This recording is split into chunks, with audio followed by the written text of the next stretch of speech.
Thomas Sankara in 1987. He was still eliminated by Blaise Compaoré.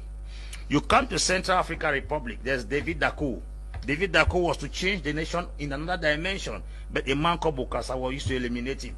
You go down to Congo Brazzaville, there's this guy called Maro Ngouabi. Ngouabi also was eliminated through a coup d'etat. Now, if you go down to Guinea Equatorial here, there was this guy called Masias Ngema. It was his own cousin, Obiangema Basoko, that was used to eliminate him. You go down to Ghana, Osagie from Kwame Nkrumah had a good intention for the nation. It was Kotoko, his own clear neighbor, that eliminated him. You go to Nigeria, the guys of Nnamdi Azikiwe, they were eliminated by people close to them. Now, if you put it in a nutshell, you go to Mozambique, Samora Moise Machel, it was his close partner that eliminated him. The West, and I repeat, will never and ever have access to Africa until they use Africans. That's why I say what is eating the bean seed is within the bean seed. Africans are full with greed, full with ethnocracy, tribalism, and nepotism. And if nothing is done, we will keep on killing our best every year. As I talk to you recently, I will guarantee you all shorty that this guy Magufuli has convinced us against once more that Africa does not need any support out of the country. Lazarus Chakwera, in his 8-minute speech commemorating the death of Magufuli, he said, the unpredictable Magufuli. They did not know that leadership could run in Africa without money being borrowed from International Monetary Fund, because they did not know Magufuli was coming. They did not know that projects could be set up and executed on time, because they did not know Magufuli was coming. They did not know that somebody could not pay attention to General Assembly of the United Nations. They didn't know Magufuli was coming. African presidents have given us the impression that you must borrow to succeed. Before Magufuli came to power, most of the mines in Tanzania were privatized. But what he did was that he came back and then sanctioned the foreign companies that were mining in Tanzania until 16% of those particular mines were given back as ownership back to Tanzania. A scenario occurred in Zambia. Zambia is the best producer of copper. You have the copper belt in Zambia. Zambia sold that copper belt to an American firm upfront without payment, that they will exploit the copper and pay them later.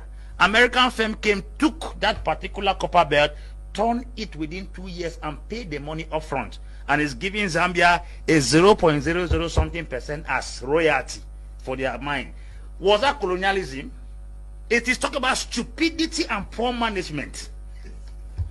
Who brought gun to give that copper belt to America? Nobody brought gun. When last did you see Europeans using prestation, assimilation, or indirect rule in Africa? It's no longer there. Let us consider the fact that they are taking a greater chunk of our resources. The balance we have here is very possible for us to manage those things. How can a man come in 5 years' time without borrowing a dime from International Monetary Fund, a dime from World Bank? He was able to restore 6 aircrafts into the Tanzania airline.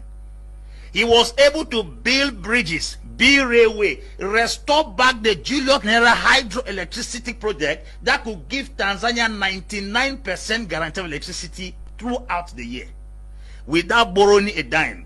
China proposed to borrow him 10 billion to reconstruct and expand the port in Dar es Salaam. He refused, yet the port was under extension.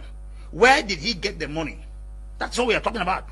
A man that came and gave free education to all government schools in Tanzania. Mr. Leo, 20,000 ghost workers were discovered. That's where our money is going through. That's not colonialism. He also arrested 14,000 unqualified workers in the government. Those 34,000 persons who were earning salary they did not merit is what was melting down the economy. It was not a colonial master. I think if we go down to most African countries, there are people who are earning salaries that do not exist in the government. Where is colonialism in all these things I have outlined? A man who said that education is free for girls, but the moment you become pregnant, your family will start paying fees. A nice way of fighting moral decadence. Who are we going to blame? Where did he get the money? He came and saw the hospital. President now goes down to the hospital. Beds were scattered, rotting. Patients were sleeping on the floor. He fired the entire medical staff and gave them 1 month to repair all the beds in Tanzania. And suddenly from nowhere, the beds were repaired in the space of 2 months.